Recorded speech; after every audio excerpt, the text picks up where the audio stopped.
reflective of your throw to Jake Tondras in the side of the end zone. Were you even able to kind of watch the flight of the ball because you were heading pretty quickly out of bounds? Yeah, no, I saw it. I I didn't really know for sure if he got in or not. It happened so quick, but from where I was out on the sideline, I was like, dude, that definitely could have been something. Like, I was sort of hoping there was going to be some kind of review or something, but at the same time, the clock for the next play, if it didn't count, was rolling. So I had to move on pretty quickly and get ready for the next play. But obviously, when we saw it after, we were like, wow. So it's a crazy play by him, and for him to get his feet in was crazy. So. Tempo at that point? Yeah, we huddled after that. So it was just a matter of getting everybody back. It was a scramble play, and we had a big third down after that. So, it was just one of those things where, yeah, it sucks. Like, we don't know, did he get in, did he not? But we have to, if he didn't, we have to get everyone lined up for the next play, get the play off, make sure I'm reading everything out right. So it's like you have to move on fast if it doesn't happen. So just unfortunate sort of how quick it all turned out to be. George is really rolling. Is it hard not to throw it to him every play? Like, do you, in the back of your mind, think, where's George? Yeah, I mean, obviously he's a Hall of Fame tight end, and so when he's on and catching everything, moving fast, like it's as a quarterback, yeah, it's in my mind. If I can get him the ball, then obviously he can go and get so much yak and create some pretty cool plays. So that's definitely a thing. But at the same time, like how Kyle calls plays and stuff, naturally George is going to end up being a guy that's a priority in certain situations. So trusting in the play call, but also knowing I have a Hall of Fame tight end that I get to play with. So both of those things sort of, at the end of the day, George ends up getting the ball and balling. So that's just sort of how I look at it. You guys often talk about the ball goes where the coverage dictates, but are there times as a quarterback you just want to force feed somebody such as George? Yeah. It's a fine line, obviously. Like, I'm dropping back. What's my answer every single play, playing discipline with my feet and everything. And there's hardly any times where I'm just going to drop back and abort everything that I've been coached and just try to force feed a guy. But when there's options for me in man coverage or certain situations and scramble drills, like, yeah, I definitely have my antenna up for, George and guys that are hot, JJ, and they're playing well and you feel like, you just need to get them the ball because they're on one. So you feel that a little bit for sure in certain situations. What about their defense and their ability to intercept passes? What is it about their secondary that's made them so good at that? Yeah, I think they have just really good athletes. They got good ball skills. They're able to, when the ball's in the air, they're aggressive. They don't hesitate.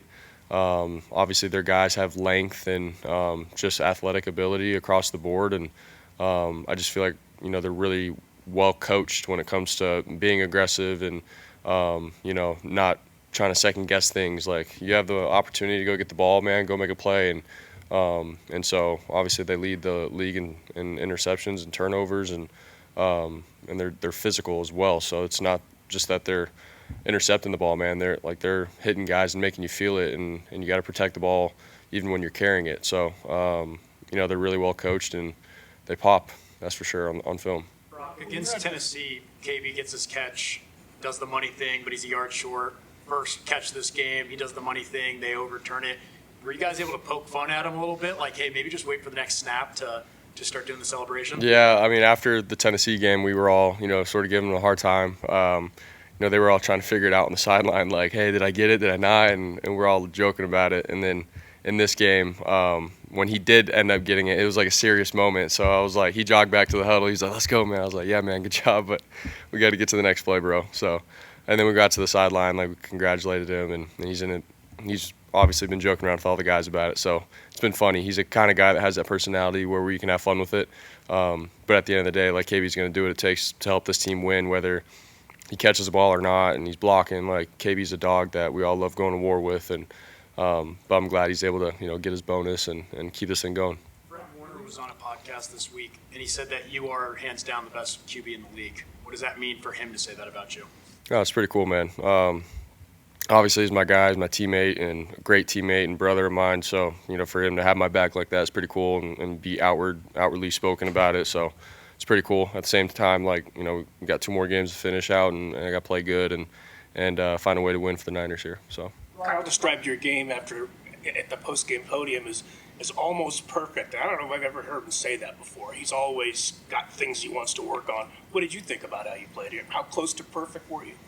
Yeah, obviously, there's some missed throws and opportunities, and I want to score a touchdown every drive. So I'm looking at myself like, all right, how did we not convert there? And it was my decision here or there, and the interception at the end of the game, like tip ball, it was high. So just watching the film and being real with myself about, I could still be better with my accuracy on certain plays and being aggressive and not second guessing on certain plays. So there's still things like that you got to clean up, and you just want to get better at. You don't want them to come up in another game or another situation. So definitely room for improvement. So. You had to call a timeout in the fourth quarter. It looked like you were having communication problems. Could you not hear it in your headset? Yeah, the mic system, whatever, was cutting in and out. I couldn't even hear the play. So, and I looked at the ref and I was like, "Is there anything we could do about this? Like, can I get another 25 seconds?" And no. So I don't know how that happened, but it did. So it sucked. You did not look amused. No, I was mad. Yeah, I mean, we had to call a timeout in a serious part of the game. So it's not something you want to be happy about. So. The option to call your own play at that point? There's definitely times where I can be ready for that, but at that point I was still trying to hear it, and there was 9 seconds left. So, at that point we're like, no, let's be smart and call a timeout and regroup. So, kept it simple. Call a play and you listen to it and you're like, that play sucks. I'm calling my own play. No, I do not. Kyle has great play calls, and no, Grant. What have you seen from your own line the last month? Kind of like a steady climb. What have you seen from those guys? It's a veteran bunch. I imagine it's a big part of it. Yeah, definitely. Them playing together and stuff. And when you're healthy going into this time of year and having a bunch of games together with Burford in there now too. And I just feel like overall, man, they've done a great job with, building off games and with the run game, the pass pro. I feel like guys are tying everything together and they're playing together as a unit. So it's been nice, obviously, to be able to get the ball out in my hand too, to help them out, get into a rhythm. And just overall, I feel like the play calls and everything have helped them. And when it comes to one-on-one blocking too, man, in certain situations, third downs, like they've stepped up and done a great job of giving me time. So across the board, man, it's been a team effort there, and really proud of those guys right now. So. Last year you gave your O-line SUVs for Christmas. How do you one-up that this year? Yeah, I don't know. I got something for them, but, they're going to get it after practice today, so I don't want to say. Yeah, no spoilers. So, thanks, guys.